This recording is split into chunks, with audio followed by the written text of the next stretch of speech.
Let's practice the Urdhwa Hasta Chakra, the first hand movement or the first Hastak.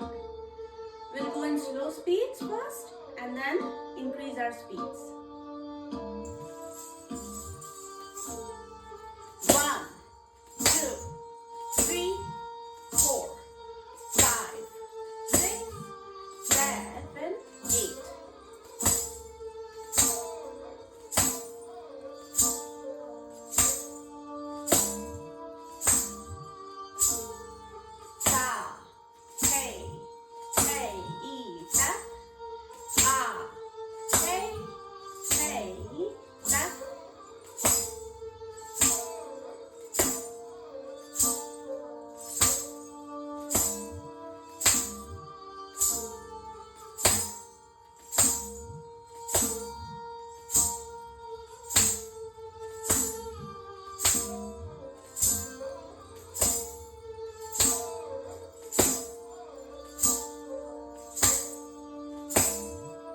Now let's try double speed.